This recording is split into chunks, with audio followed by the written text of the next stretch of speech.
안녕하세요. 24살부터 미국 주식하고 있는 준수상가입니다.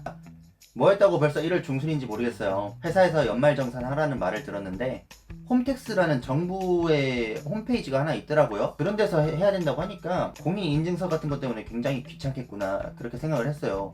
아예 준비도 안 돼 있는데 은행부터 가야 되나 그렇게 생각을 했는데 이제는 그렇지 않더라고요. 간단한 인증수단으로 대체할 수 있다고 하는데 저는 다양한 인증수단 속에서도 카카오를 고민 없이 선택했던 것 같아요. 제가 중학생 때 스마트폰이 보급되면서 카카오톡을 쓰기 시작한 세대인데 어릴 적부터 계속 써와서 그런지 별로 뇌를 거치지 않고 이미 손이 카카오를 골랐어요. 뭔가 기업이 젊은 층의 마음을 한번 사로잡으면은 사업을 확장하기 되게 좋은 것 같아요. 당장 저만 해도 이렇게 카카오톡을 쓰다가 공인인증서 이런 거 대체하는 인증수단으로 카카오 지갑을 선택하기도 하고, 은행도 카카오뱅크 많이 써요. 체크카드도 그거만 쓰고 있고, 단순하게 뭐 카카오 프렌즈의 그 캐릭터들이 이뻐서가 아니라 카카오라는 이름이 주는 그 친근함이 굉장히 큰 것 같아요. 실제로 사람들은 자기가 쓰던 걸 많이 쓰고 가던 데를 많이 가잖아요. 단골이라고 해야 되나 이걸? 애플 기기를 쓰는 사람들은 애플 생태계에 한번 빠지면 다른 쪽으로는 잘 이탈하지 않죠. 이렇게 투자할 때 참고할 수 있는 힌트를 일상에서도 찾아볼 수 있는 것 같아요. 제가 사회복지과 출신이니까 그 봉사 다닐 때 알게 된 초등학생이 있는데 이제 중학생이 됐나 봐요.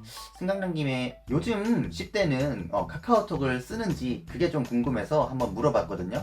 근데 보시다시피 페이스북 메시지를 제일 많이 쓴다고 하더라고요. 페이스북이 또 굉장히 또 세계에서 큰 SNS 기업이잖아요. 전 세계 이용자 수도 많고 또 젊은 층들이 카카오보다 페이스북 메시지를 이렇게 이용한다고 하니까 카카오 주주가 있다고 하면 페이스북이 국내에서 어떤 식으로 발을 넓혀가는지 좀 주목해야 되지 않나 그렇게도 생각이 드네요. 제가 생각해도 요즘 10대들은 그냥 선생님들이 뭔가 이렇게 단체방을 만들 때 카카오를 쓰시던 분이니까 그걸 쓰라고 해서 그냥 쓰는 것 같고, 가족 모르게 학교 모르게 이렇게 자신을 표현하고 싶을 때 좀 페이스북을 쓸 것 같아요. 아무튼 연말정산 이야기를 하려다가 이렇게 좀 돌아왔는데 제가 연말정산 하다 보니까 좀 적나라하게 제가 소비한 금액을 마주하게 되더라고요. 빨간 펜으로 동그라미 친 곳이 있는데 이 금액을 합치면 1,100만원입니다. 내용은 그냥 제가 소비한 금액이에요. 작년 1년 동안 제가 1,100만원을 쓴 거예요. 생각해보니까 투자도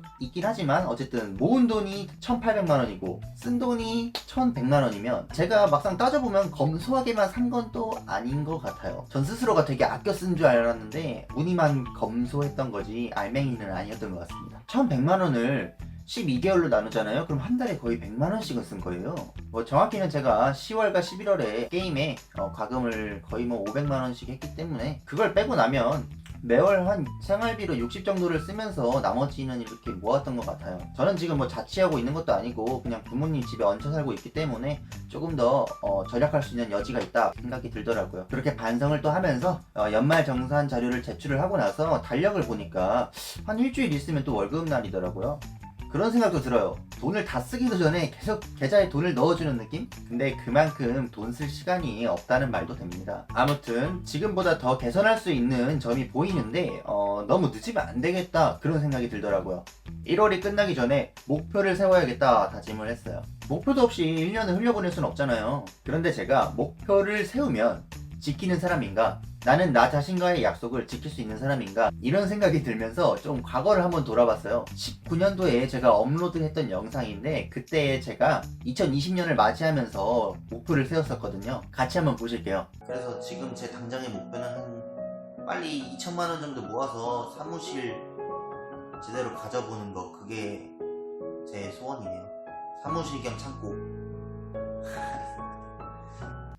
다시 보니 풋풋하고 졸업을 앞두고 정말 코로나 같은 건 올 거라고 상상도 못했던 시절이긴 하네요. 그때 같이 대학교 다녔던 친구들, 후배들, 선배들 잘 지내는지 모르겠네요. 특히 제가 작년 3월에 이건 기회다, 주식하자고 했을 때 후배 한 명은 절대 안 한다, 자기는 절대 주식 안 할 거고 적금 될 거라고 그렇게 얘기했던 친구가 있는데 지금도 같은 생각인지 궁금하더라고요. 그래서 생각난 김에 한번 물어봤어요. 아직까지도 주식하는 거는 무섭지만 그래도 적은 돈으로 하는 거는 이자도 잘 붙고 쏠쏠하겠더라고. 그래도 무서워 라고 하네요.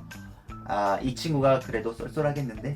라고 생각할 만큼 시장이 많이 올랐다고 생각을 하면 슬슬 고점이다 그렇게 생각도 드는데 수미상관으로 무섭다고 표현하고 있는 점이 여전하긴 하네요. 그래도 뭐 이 한 명을 보고서 전부 판단할 순 없지만 그래도 제가 봤던 사람 중에 되게 주식을 할 것 같지는 않은데 그런 사람도 혹할 정도로 약간 인식이 좀 바뀌었구나, 그만큼 많이 올랐구나 그런 생각이 드네요. 아무튼 19년도 과거의 영상 속에서 저는 2천만 원을 모으겠다고 얘기를 했어요. 지금 돌아보면은 1,800만 원 모았으니까 90%밖에 달성을 못한 거죠. 정확하게는 못 지킨 거예요. 그래서 2021년에는 목표를 세우고 지키는 걸로 좀 만회를 해보려고 합니다. 그래서 이번에 목표는 뭐냐, 4,500만 원을 모으는 겁니다. 지금 상태로는 저의 세후 연봉에서 단 한 푼도 안 써야 될까 말까 하거든요, 거의. 그러면 이건 절약도 절약이지만 투자도 잘해야 되는 목표 금액이라고 생각을 해요. 사실 본심은 그냥 4천만 원 정도 모으는 게 목표였는데 그래도 목표는 약간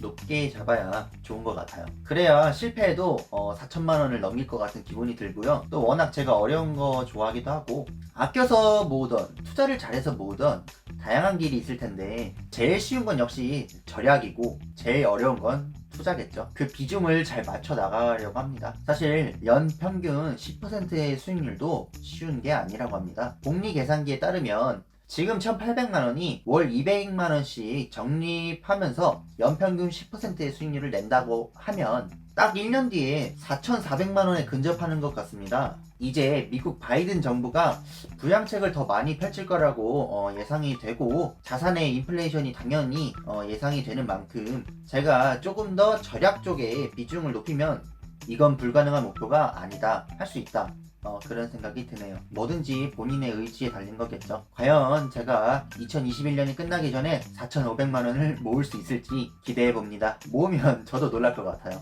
투자를 하고 계신 모든 분들 성투하시길 바랍니다. 시청해 주셔서 감사합니다.